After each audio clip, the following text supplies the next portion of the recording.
Okay, now we're recording. Sorry, you missed the first part of this call. But here's a little snapshot of that explanation video at the bottom. And we're just talking about why recruiting is important and the value of having a team and how your money can grow when you do. Okay, sorry, you can move on to the next slide. So I think you do all understand. I mean, everyone who's on this call is a leader. So I think you understand the value of that and why you want to grow your team. Yeah, next slide, please, Chanel.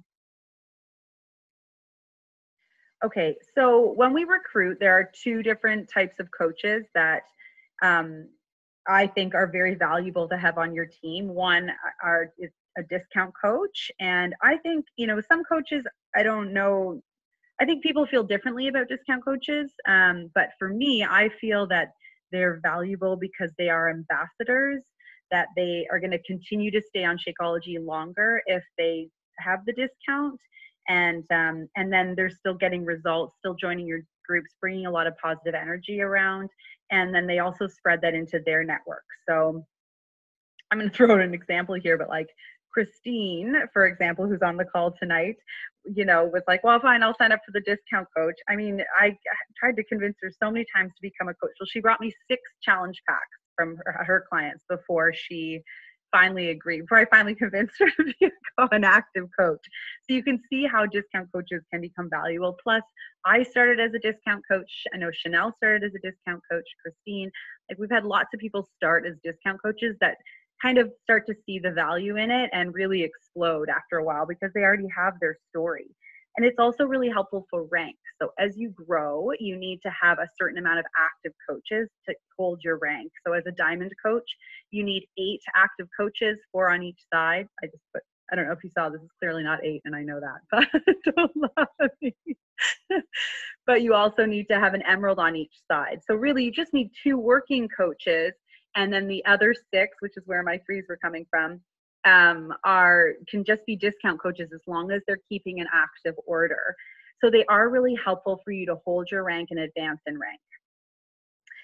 But of course, more importantly, it really is key to recruit active coaches, and those are going to be coaches that run challenge groups. And of course, they create volume on your team, and they also create excitement on the team. You'll notice, like, I know Chanel was around at the beginning with me, but in the beginning in Successfit, like, it was just me posting like every day. No one else commenting on things, just me and my little group posting away. And I think Chanel and I had a good laugh about it a few times. But now there's a lot of action in it. And I think that's because every time there's an injection of new coaches, there grows some excitement, that team feeling is there, and we start to get to know each other, which is really cool. So you can kind of see the 2 different coaches. Okay, you can click to the next slide. Chanel, next slide, please. Sorry. Okay, so I think an important point I wanted to make tonight was that in 2014, which was really my first full active year last year of coaching, I noticed that recruiting was very much my weak point. And that was for 2 reasons. And this is why I want to share these with you, because I think they're pretty key and I don't want you to make the same mistakes as I did. The first of all was that I hadn't consciously made a recruiting plan with tactics to follow. I think I was just winging it. And in a way, it took me the better part of the year to stop winging my challenge groups and recognizing that there does need to be some systems to this, and that's when it's going to become a proper business for you. So in the same concept that we look at our challenge groups, like thinking, okay, I'm going to start my next challenge group on July 27th. So 3 weeks behind that, because people need a week to order, and we're going to have a prep week in there. I need to start my posting about what successful challenge groups are. I need to post about when the challenge group is inviting people, and I need to start actually inviting and having conversations about it. So you need to actually put some systems to it so that you know when your recruiting events are, when you're inviting people, and when you're posting with your call to action, which is when you say, like, hey guys, I'm having this event or my webinar or whatever it is, and come join. So you do need to, I think that was a big mistake I made last year. I was really scared to do it, to start, and I didn't host my first call until it was right before Summit last year. And then that was the only call I did last year. I think I did some What is Coaching groups in the last quarter. So it really took me a long time, which is why the majority of my coaches that I recruited last year were discount coaches, because I wasn't actively recruiting active coaches. And in order to recruit active coaches, you really do need to make a proper recruiting plan. When are your events? When are you starting to recruit? When are you starting to market for those events and invite for those events? And then I'd say the second part of that I think is really key when it comes to recruiting active coaches is, for me, I had like a hole in my belief system of this opportunity, which really meant I was unable to genuinely share it. And when I say a hole, I think I just meant that I don't know, I was just nervous. And I guess I don't know that I had taken the time to sit down and really feel confident in the value in it. The same way you might feel about Shakeology, for example, in a challenge group, you might feel that way about this in the coach opportunity. So those were my big issues last year. I think those are the most common issues for people that they run into, that they're not planning and that they really aren't confident in what this opportunity is and what it can do for other people. Chanel, I'm going to get you to go to the next slide, please. Okay, so I wanted to talk about moving into who do we recruit, and then we can dig into those two options. So when it comes to recruiting challengers, which is, I think they're kind of the most important people that we start recruiting, because they have a story, they have an experience with the product and the program. They already have a relationship and trust. So it's really important that every single time you run a challenge group, that you invite pretty much every one of your challengers to be a coach. And usually what I do is around week 2 or 3 of the challenge, depending on, whether it's a 21-day challenge or a longer, I will make sure to message everyone in that group. Now, I try not to prejudge, and that's an important thing, because you really never know how, what's going on in someone's life. If, sure, they might be a doctor who is in the middle of a residency, so maybe being an active coach is not the right thing for them, but I think it's important to let them know that you're thinking about them, that you could value them that way, and that if they're interested, they have a few options. So I wanted to put a little script together here for you. This is something that I commonly say to all my challengers in a one-on-one message, as long as they've been active in the group, or at least active talking to me. If they've gone completely MIA, I clearly don't do this, but I do like to talk to them about their Shakeology, and just talk to them about maybe if they're going to continue on with their Shakeology. I will encourage them to sign up to be a discount coach. But typically what I like to do is think about each one of my challengers, and obviously you've been in contact with them generally through personal message every week. And I like to speak from my heart. So I like to plant a little seed, and I kind of talk to something specifically about them, what it is about them that's standing out, and why I think coaching can be a good thing for them specifically. And again, I don't know if you want to take a snapshot of this, or I think I've posted this script in Successfit, or I'm happy to send it to you if you want it. But this is what I find has been helpful for me in my wording, is kind of explaining a little bit about why I became a coach, why I think it could be beneficial for them, whether it's for the discount or otherwise. And then the other side of that, if I'm just talking about being a discount coach, right about a week before their Shakeology their second Shakeology is gonna post, I always like to remind people of the very first time, so they haven't forgotten. I never want people to feel like they were taken advantage of if they didn't read the small print, and they get kind of locked into ordering another bag of Shakeology, which can be uncomfortable for people if they weren't planning on it. So if I think there is absolutely no way they're going to be an active coach, then I will just make sure that they're enjoying their Shakeology, remind them of them, and let them know that it is an option for them to join as a discount coach. And then no matter what, like when I'm talking to these active coaches, I invite them to my next event so that they know. Oh, I have a child awake. Lovely. Hi, buddy. How are you? You wake up. I wake up. Great. You can come sit with me while I finish this. Oh, thank you. Oh, Daddy's not No, Daddy's not even here. Okay, next slide, please. Sorry, guys. It's gonna be one of those nights. Okay, so just going back to those points that I was making, those two key points. I think that there's another option to recruiting challengers, but recruiting, not just your challengers, but you can also recruit external recruits. And I think that's important to look at because, like, for example, Janie is an external recruit in a way. Like, you'd never been through a challenge before you became a coach. And likewise with Jody never really officially gone through a challenge before she became a coach. And I know there's a few others on our team like that. So there's also a key market there. I do think people need to go through a challenge when they become a coach, but you don't necessarily have to be a challenger first before you become a coach and start the process. And in order to recruit external coaches, I think this is when your marketing plan really comes into play. And that's this whole concept of the jab, jab, jab, right hook. So if you haven't heard me talk about that before, it's sort of a social media marketing book that talks about the concept of the jab, jab, jab is the putting out of content to your social media and sharing with people content specifically about being a coach. And then that right hook is really the ask. So for example, once I've hit Success Club in a month, I turn my focus to recruiting. And that includes the content that I'm posting out there. I'll talk a lot more about the coaches on my team. I'll talk a lot about how coaching has affected my life and the things that has brought into my life in a positive way. And I will make sure that my posts, 3 to 5 of them a week, are focused on sharing that kind of information so that when I post about a webinar or a What is Coaching open house, which is that right hook, that sort of ask of people, that they are already starting to think about it. They've already kind of seen my posts and they're already thinking about what I mean when I'm talking about coaching.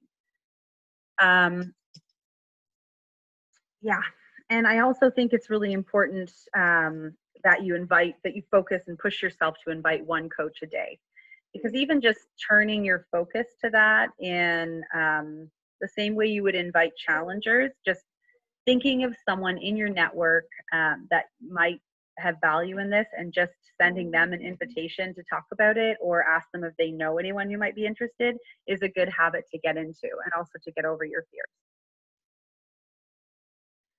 Okay, next slide, please. Okay, and then as I said, the second part of that, oh, sorry, does someone have a question? No? Okay. So I think this is a really key slide. This was big for me. I know not everybody struggles with this, but just make sure that you take the time to, as I said, heal that hole of any lack of confidence that you struggle with. And I think for me, it really helped to decide, okay, what makes me uncomfortable about sharing the coach opportunity? And think about, okay, why did I become a coach? So I think it made me uncomfortable because I just felt like I don't know, I just felt like people looked at it like I was selling them something or trying to pull them into something. But when I stopped and I took a look at why I became a coach and all the great things that even just being a challenger brought into my life, it became a lot easier for me to share that for other people. I know Chanel often talks about, and I really love this, how the 3 vital behaviors are things that I want to do in my life just for me, because they add to my life alone. Working out, drinking Shakeology, and focusing on eating clean and reading personal development and nourishing my mind that way. And then just sharing that with the people I care about. Those are things that I want to do in my life regardless of getting paid and regardless of being a coach. So I think when I started to look at it a little bit more like that, it became easier for me to share the coaching opportunity and recognize that it's something for everyone and that anyone can benefit from this. Not to mention that there is a financial side of it, that even I used to feel like, okay, well, I need to be making a significant income doing this to feel like it's a valid opportunity for other people, but I don't think that's the case. You never know what an extra $150 to $500 a month is going to do for a family. Like, that's a car payment. So I think it's really important not to hold someone else's future in your thoughts because you're too nervous to share it with someone else.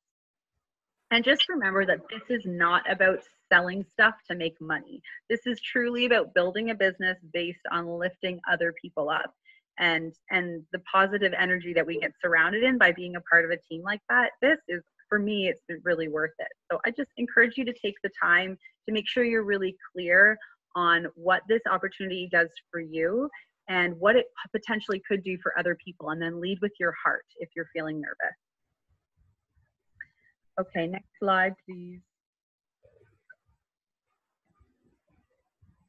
Thank you. Okay, so I'm sorry, I know I went through a lot of information pretty quickly, but my action items for you guys that I really encourage you to do if you want to move your recruiting along, and I will say it is, like, especially as I'm trying to push our business and our team towards elite this year, recruiting is a really key part of that.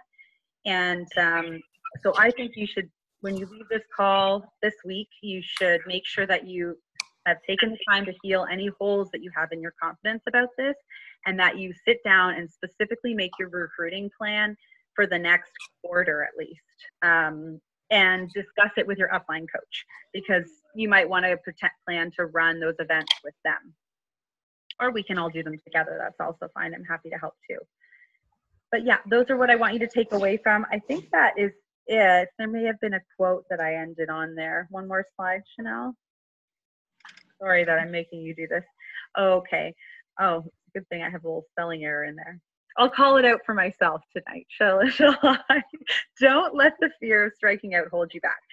This is a great quote. And I know we talk a lot about this stuff, but I think it is important to recognize that if you want to be great at something, I think the sooner you get over the fact that failing is just going to happen, you know, like if you think about pro athletes, every day they watch themselves on a video so that they can improve on their mistakes, on their errors, and on their failures. And it's sort of the same in anything. If you want to be exceptionally successful at something, you really need to be okay with the fact that you're gonna fail, and you let yourself fail so that you can go back and learn from that failure and move forward and correct. And the faster you fail and pick yourself up again, the faster you'll be successful in anything, but especially this. And I think I said earlier, don't hold another person's future in your mouth. I think I heard Emma say that once. I thought it was really an interesting way of putting it out there, that if I choose not to invite you to be a coach, then I'm kind of prejudging what this opportunity could do for you, when I know that it has totally changed my life. So try not to hold yourself back from sharing that with other people, because you never know who could take off in this business and whose lives could be changed as a result of it. Okay, so now I do think that's it. So if anybody has any questions, I know I went through a lot of information quickly there, but anyone want to unmute and ask questions? Let us know how your recruiting is going. I just really liked that last thing that you said, Bria, about, not holding another person's future in your mouth or prejudging what this could be for them, because it's true, you don't know, and it would almost be unfair. That's kind of what I gathered from that. It would be unfair not to share this. Yeah, thanks. I agree. I think that's how I felt. When you really take the time to think about this opportunity and what it does for people, it really is about helping people live a healthier life. And the messages you get from your challengers, I know all of you have received them now, share how their lives have been changed. That just becomes tenfold when someone has success as a coach. So it feels really good to know you made a difference in someone else's life. So just remember that other people deserve to have that feeling too, and try to lead that way. Anyone else? I know we've got some more participants on. Christine, Jay Dizzle. Can you hear me? Oh, wait, I can hear someone. Who is that? It's Jody. Oh, hi, Jody. Hi, how are you? Good, how are you? I'm good. I would really like to try and engage my challengers better and recruit them, because they're already a captive audience. But I don't, anytime I've posted about the coaching opportunity, crickets. What is the best way to reach those guys? They're already in it. They're having great results. I have my eye on the cousin. We've been talking about her for a month now. I know she's going to be an awesome coach. She just doesn't know it yet. So how do I bring that realization to her? For me, I find that whenever I post about coaching in my challenge group, I always get crickets. It's one of those things that you need to, I think when you're posting about it in social media, gets people to start thinking about it. But I think where I really see the impact is when you one-on-one specifically invite someone. So have you tried to do that? Yes, it was early on though. She's now done a round. She feels amazing. She loves Shakeology. Like she's totally in it to win it. So I haven't brought it up. I think I mentioned it in a private conversation one other time. She really wasn't ready to go there yet. Yeah. I think that's okay. I mean, for me, I give people a little bit of time and then I re-invite them, or I just get her. I mean, the thing about the 21-day fix, which I think is what she's doing, is that it's a short program. So it's not quite the same as like a 60 or 90-day program that maybe gives people a little bit more time to fall in love with it. So sometimes some people need like a second round to really digest the coaching opportunity, but I would just keep inviting her and keep letting her know why you think she'd be great at it. Okay. And sorry, go ahead. Sorry, I have another question. No, how about the people who want to order and they're, maybe they're hesitating about the cost. Maybe I already think they're going to be a great coach, but they have to go through that process you were just talking about. But in addition to all that, I'm sort of saying, hey, you can get a discount on your challenge pack. You can be a discount coach and do nothing but get the discount. How do you sell that to people? Because even that seems to be intimidating when I bring it up, even if someone's concerned about the cost. I find that a tougher one for me too, because I feel like depending on the person, it can be a complicated thing to explain when you're really trying to focus on. I know Chanel had a lot of success with that in the beginning, so maybe I should let her talk about it. But the one thing you want to be aware of is then you are focusing totally on them initially becoming a discount coach. So even though I think there's value in bringing discount coaches on, you want to be careful that that's what you're not like pigeonholing people as. Okay. So I think it's okay to let people have their transformation and have them sign on unless you've had a lot of conversations about it. But I'm going to let Chanel address that because I think you did do a great job of that, didn't you? Yeah, I did sign on a lot of discount coaches in the beginning. I didn't continue what I was doing actually. But anyway, what I did in the beginning was if you are signing someone on for a challenge group, like it really has to be done like over the phone. I find like this situation, because it's way too much to explain in typing. And even when I'm typing, this is the big thing. You do not want to spew out a whole bunch of details to people because they're just going to freak out. Like, do not do that. You just say very simply, like, would you like a discount on your Shakeology? That is it. Would you like me to tell you how?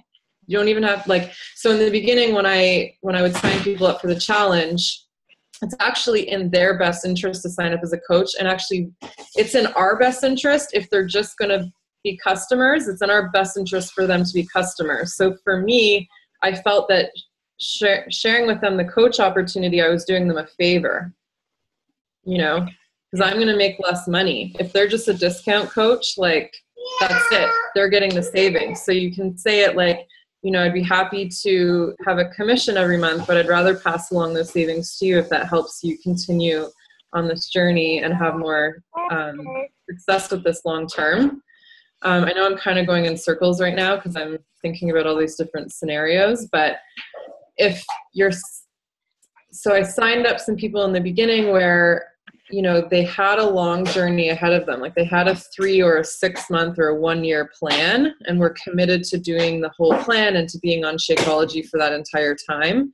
Then I would say, sign up right away with this discount. And then I also have people that just signed up for Shakeology And I would sign them up with a challenge pack right away, even if they didn't want a fitness program. And I did not tell them the details of that. I would just say your first month is $154 and every month after that will be whatever. And I gave the total of the two prices. You do all the math for them and just tell them the totals. Because if you start saying there's this, this, and this, and this, then they're going to get all confused. So you lay out the facts first. If they're okay with the facts, then you can give the details later, because the details don't matter if they're okay with the totals, right? So my cousin signed up as a discount coach. She just wanted Shakeology. She didn't want the workouts, but 21 Day Fix was on sale. So I said, okay, so you can either pay this much per month, $142.95 for Shakeology per month, or you can pay, if you know you want to stay on this, you can pay $154 in your first month, and then every month after that is $107. Or, well, then I added on the business fee, so it's like $120 or something. Okay. Maybe $125. So then she said, yeah, that sounds like a great plan. So then I said, great. And then I just gave her the instructions to sign up. And I said, I just told her what to click on. And I was like, your sign up package will come with a bunch of other stuff. You can just put that aside. If you want to use the workouts at some point, you can. So like, does that, I don't know if that helps, but that's kind of like what I figured out. Now, I didn't figure that out right away. In the first place, when I tried to do this, I would explain all of this stuff to people, and they just found it to be overly complicated and didn't, like, it's too much to commit to.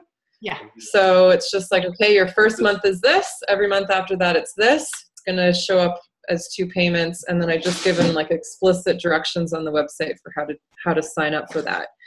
In terms of upgrading them to discount coach, like if they've already been in a challenge group, then you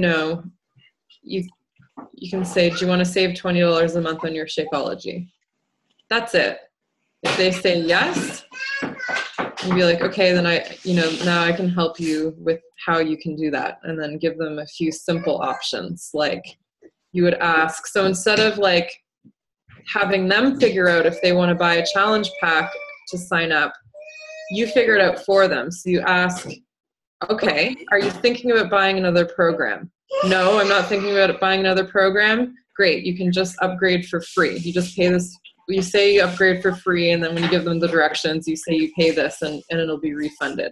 So you don't give this whole like long list of details, like you can either do this challenge pack or you can pay this fee and blah, blah, blah, blah, blah. And then they're like, what? I don't understand any of this, right? You just keep it really simple and ask the questions first before you provide the directions, so that you can rule out a bunch of options in your own head before you even have to confuse them with the other options.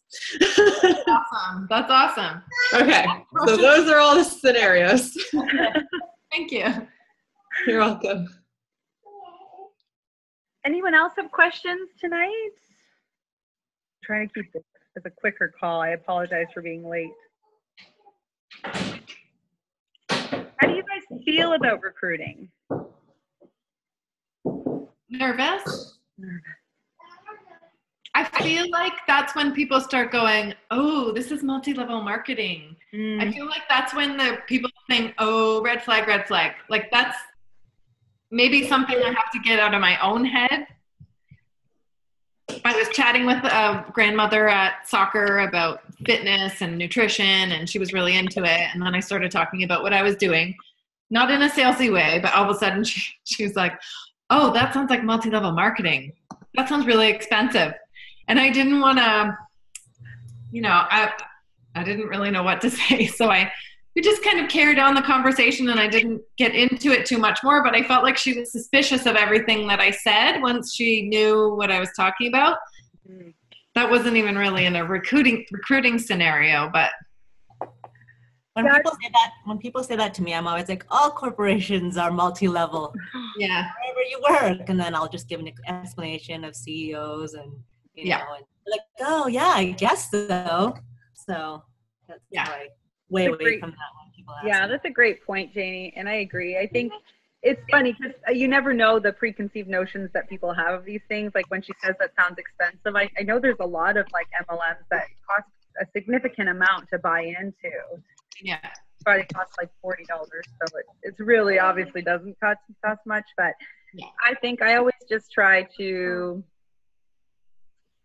keep it very much like, well, it's really like at the end of the day, I know that this doesn't work unless unless their lives are really being improved. So I think you're right. That might be one of the holes that you need to work on healing. And I would just focus on helping people get results, and you'll see they'll start to come around and be coaches. It's why it's interesting in this business. You really can't speed it up. Like, you don't hear of people becoming really successful at this under 2 years, because it just takes that time for people to get real, honest results in their body, and then for that to pay forward. So, which is cool. I think it's a good part about it. Yeah. I'll add a little bit to that. I mean, just in terms of in general, like if someone, I remember I had a few times, like someone would say, no, I don't want to be a coach. And they would tell me why.